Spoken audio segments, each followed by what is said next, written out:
You are listening to Viewpoints from PlaceCloud.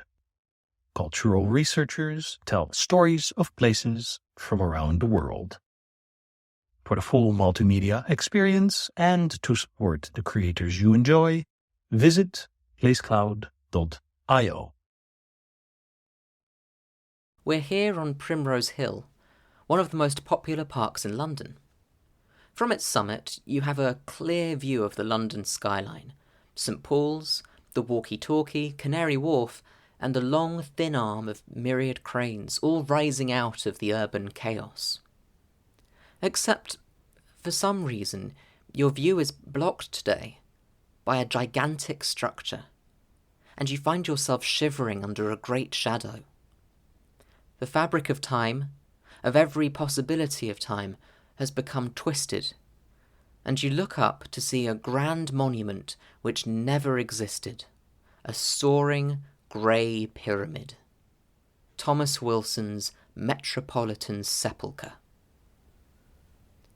While the problem of the London dead had been under discussion since the Great Plague in 1665, by the 19th century it was unavoidable. The city was out of space. A few writers and politicians advocated for cremation, but the country was still under the influence of a Christianity which emphasised the physical resurrection of the body. Meanwhile, older cemeteries and parishes were swallowed by new buildings and extensions to the railways. Headstones and monuments were smashed by building contractors, and the rubble used for foundations.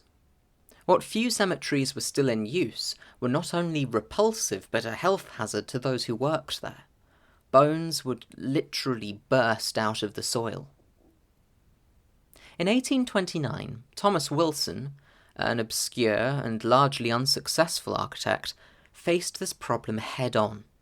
He planned the Metropolitan Sepulchre, a pyramid mausoleum built here on Primrose Hill. Not that you'd have to be on Primrose Hill to see it.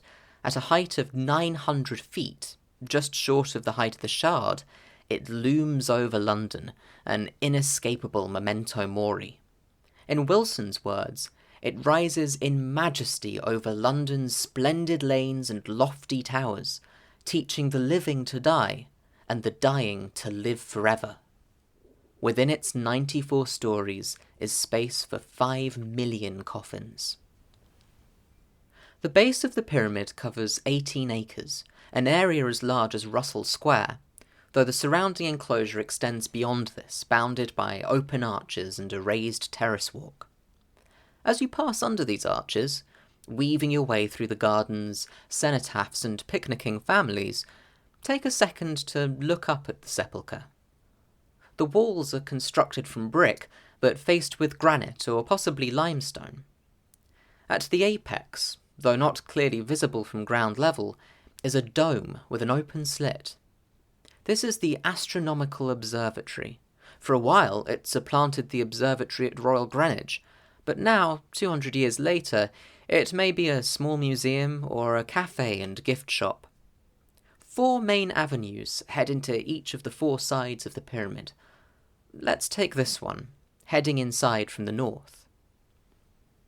You'll find yourself in a corridor, and on either side you can read stone tablets facing the already sealed catacombs, with inscriptions bearing the names, ages and ranks of those within. It's a long walk, but finally you reach the central cavern. Gently sloping walkways spiral up the inner walls, much like the ramps of the Guggenheim Museum in New York. These are interrupted by steam-powered lifts, which carry coffins to the highest levels.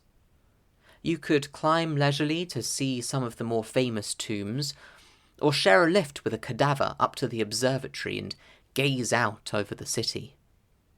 Or maybe you'd prefer to make a quick exit. Wilson's design arrived at the height of England's Egyptian craze, which had started with Napoleon's expedition to Egypt and the discovery of the Rosetta Stone.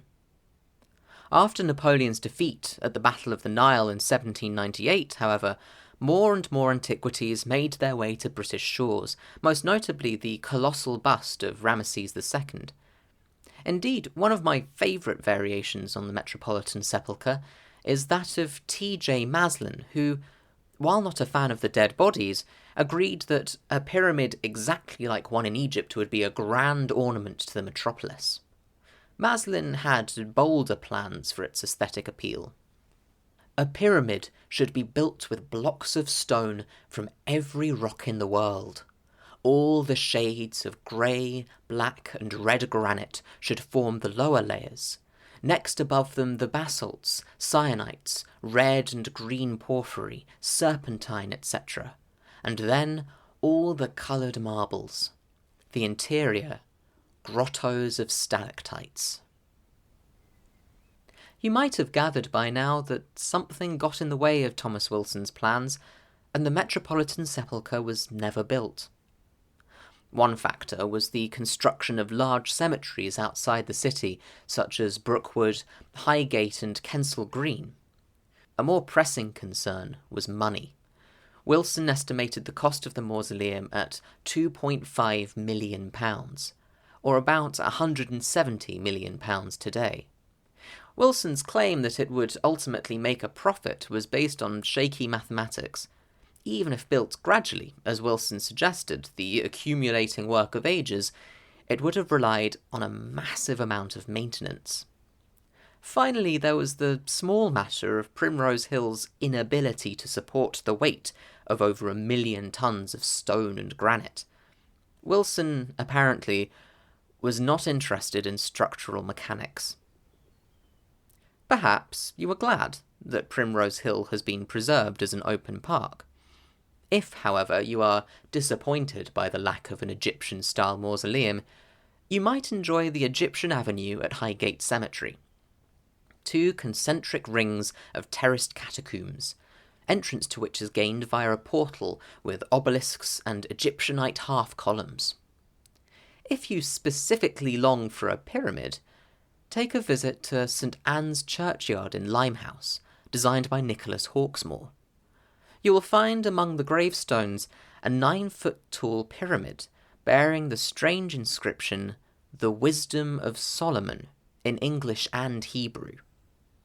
Nobody knows its exact purpose, a grave marker, perhaps, or a decoration intended for the church tower. Or part of a sacred geometry of power lines, triangles and hieroglyphics connecting Hawksmoor's churches and obelisks all across East London. Invisible rods of force guarding major sources of occult power.